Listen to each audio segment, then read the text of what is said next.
Today for Mousetrap Monday, we are going to deal with some pests, but this is not my usual rodent trap review video. As you can see flying by, there are so many yellow jacket hornets. These are really aggressive, and in this video, I'm going to dig up a nest and then show you the best ways to trap these. Now these are so plentiful, I'm scared to have my kids go outside. They're really aggressive and they will sting. They're not like the usual honeybee. They can sting multiple times without dying. I found a nest behind my house. These things typically live underground in a big paper nest. They use an old vole or mouse hole and they're protected underground. But with this shovel, I'm gonna dig it up, show you what the problem is.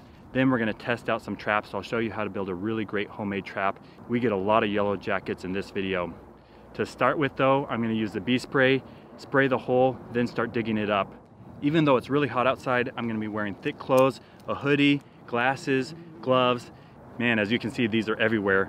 And we're gonna completely destroy this nest. So the first thing I'm gonna do is cover up, zip up my hoodie, spray the hole, and then start digging. So let's dig up the yellow jacket nest now.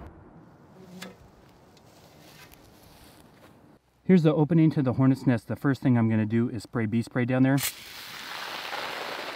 Then we're gonna start digging it up.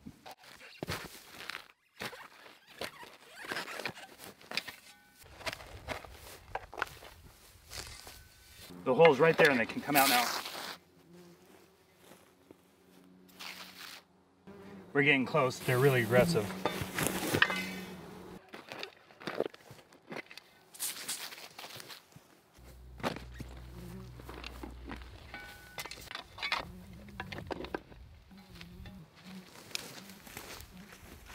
Here's what's left of this underground yellow jacket nest. I pretty much destroyed it, but you can see all the larvae. This is the next generation and they require a lot of food. So all the adult yellow jackets go out and look for meat. And that's a huge weakness. The yellow jackets want meat so bad that they're easy to trap.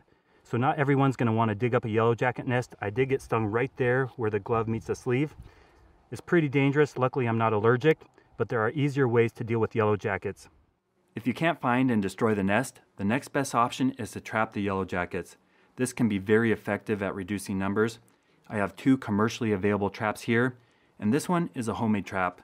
We're going to set these up side by side and see which one catches more yellow jackets.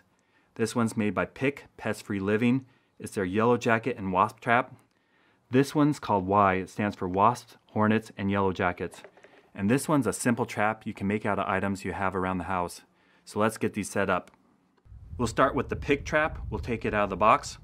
Here's what the Pick trap looks like. They're eager to get in. This has 6 holes for the yellow jackets to climb in and get caught.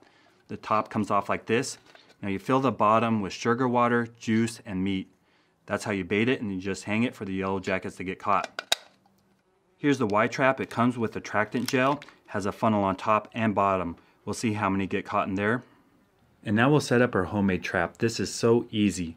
All you need is a container that will hold water. This can be a bowl, a bucket, or here I'm using a tote. On top of the trap you'll need a board. I got fancy with this one and cut some grooves on the table saw, but I got them a little thin so it might break. You don't have to get this fancy. Anything that will hold the bait will work. For bait, we're going to use pieces of a chicken carcass. The bees really love this meat and they'll go after it. I'm going to attach the chicken carcass with some screws, then we'll flip it over and finish the trap. The yellow jackets really want to get the bait. They go in here, they go upside down and grab a big load of meat. They're very greedy, and usually when they take off, they drop a few inches. So we're going to add water just an inch below the bait. That way when they take off, they'll drop in the water. So let's go fill this up before our bait is gone.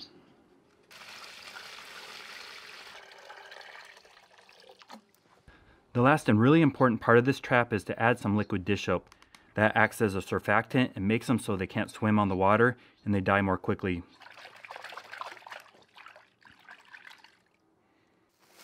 The yellow jackets are everywhere and they really want this bait. We already have several in here and they're already dropping in the bucket. Let's let this sit here a little while and see how many we get.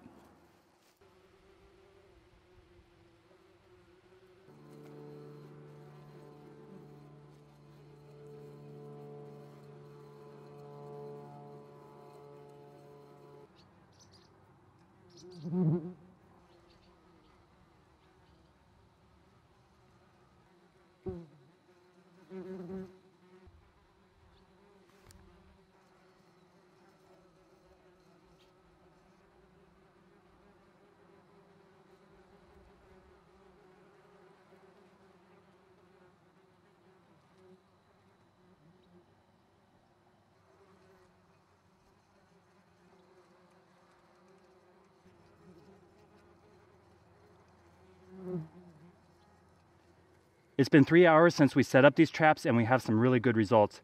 Let's go ahead and count and see what the final numbers are. Here's the final results. I counted out each individual yellow jacket, and in just a few hours with the white trap, we caught 76, and with the pig trap, we caught 111. I think we caught more in this trap because we used chicken as bait, and right now the yellow jackets are really focused on meat. In this trap, we used the liquid that was provided as bait. I think we would have caught more with chicken.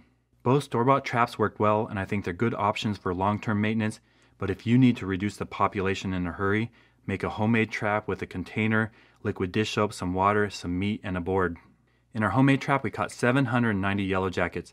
That can really reduce numbers in a hurry, especially if you set out several traps. If you're new to my channel, I usually post videos on how to catch rodents.